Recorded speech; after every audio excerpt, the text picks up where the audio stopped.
a story of long, long ago. Tarok the First Light is a very different show from anything else you've seen before. It's the first time for Cirque du Soleil that we're partnered with a movie, so with James Cameron's Avatar. And because of that, there's a whole lot of new things. First time we have a story. We have a Na'vi storyteller that will tell you a story, take you from A to Z. We'll hear some Na'vi language on stage. We have a full team of puppeteers, very large puppets. The Tarok is 12 meters wide, just to give you an idea. Projections covering the entire stage, bigger than 5 IMAX screens. So there's a lot of different apparatus, different disciplines, something new for even the Avatar fans, and definitely something new for the Cirque du Soleil fans. So something for everyone in the family. What about clowns? No clowns, no, but we do have some Na'vi that are comical and a little clumsy sometimes. So that comic relief comes from the actual characters. We really follow a story, and then through that you'll meet some characters that are more serious, some that are more comical, and all of that is part of that experience. How long it takes to create this show? It was a 5-year process to do the whole preparation.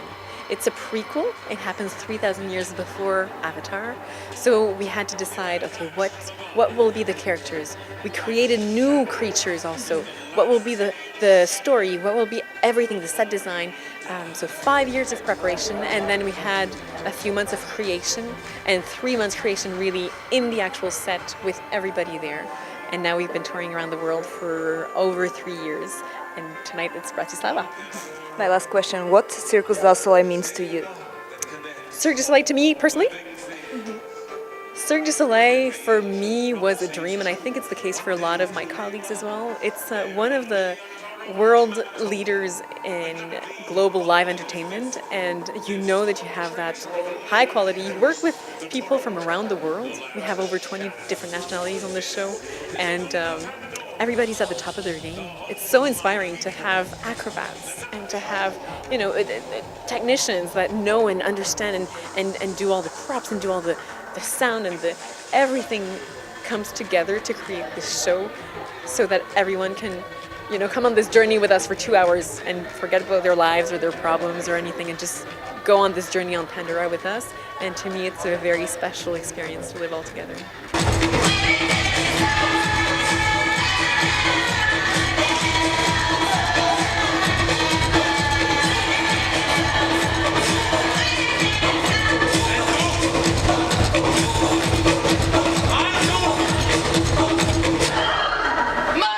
It was everything.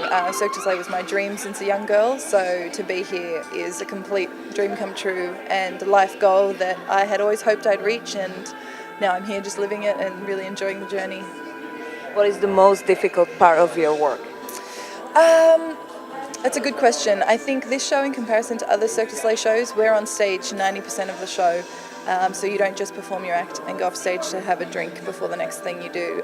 We're literally on stage a lot of the time. So I think it's having the consistency and the energy and the right amount of sleep and nutritious foods and all of those things that go into helping you have to be in a safe mental place to perform the act safely and in character for 2 hours every single day. I think that's the most challenging part, yeah. Yeah, that's my other question, how your daily routine looks like. So we're generally night owls a little bit because, especially in Europe, some of the shows have started at 9:30 p.m. So we would arrive 2 hours prior to show call. Show call is 2 hours prior, rather, and then I would stretch, eat some dinner, put on the makeup, can take about an hour and a half, and then put on our costume, which takes about 10 to 15 minutes, and do another quick warm-up of cardio, strength and conditioning type things, get your muscles ready, and then it's places call from them. So prior to that, a lot of us sleep in a little bit because we don't get home until probably about midnight, wind down, it gets to about 1:30, even 2 a.m. sometimes, but that's just with the late shows, that's how it works out. So bit of a sleep in, make sure we get the 8-9 hours, and then spend some of the morning, get up, have a coffee, go outside, be in nature, Skype family sometimes before coming into work.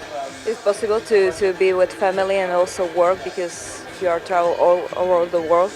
You can, if you're lucky enough to have a partner in the show. Then that's great, and some people have kids that they're traveling with as well. I think it's definitely an easier lifestyle if you're single, because a lot of us here are doing long distance with our partners. There's only a few of us that have a partner with them in the show. Mine is on another Cirque du Soleil show, so yeah, it works if you both understand the environment. I know that you are from Australia.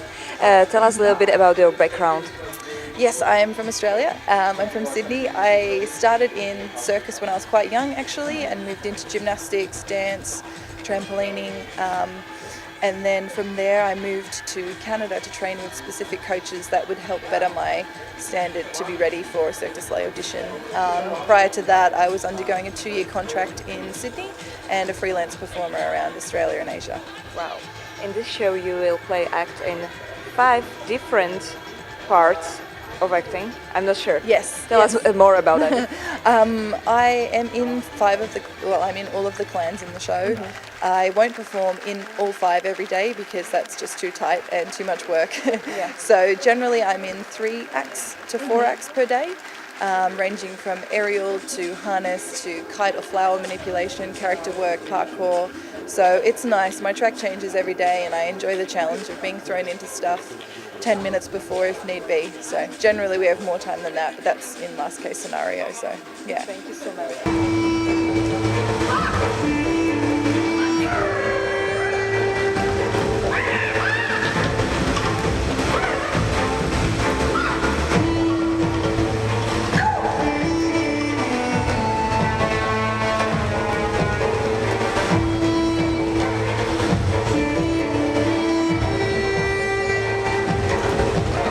Yeah, I mean, it's a really big company to work for, and I think a lot of circus artists strive to go to a show this caliber, this size. So for me, I'm very proud to be here, and the group of people that are here as well are really fun and work really hard, so it's very nice to be here. How long it takes to prepare for this show? The creation process for us as artists and acrobats was about 6 months, 5 or 6 months, and it was long days, maybe 12-hour days, 14-hour days, but before the artists actually join on the stage, there was also a lot of pre-planning. So they have to come up with a storyline, they have to come up with a concept, the makeup, the costumes, the set. So that was about a few years in advance before we even stepped on stage to start. Tell us a little bit about your background. When I was very young, about 5 or 6, I did ballet. After that, I played soccer for about 10 years. I've always been in gymnastics, and from there I moved into circus arts, more aerial training. You guys could see today on the stage we were doing some rope training, so that's kind of more my background is aerial arts. What is most difficult part of your work? Most difficult part of my work? Mostly the repetition, I think. Actually doing the same show every day, you kind of have to find creative ways to keep yourself interested, motivated, training, just the upkeep. And why you do what you do? I think I do it because I enjoy it. I think it's something that makes me happy, and it's always a challenge. So it's nice to work really hard and achieve your goal.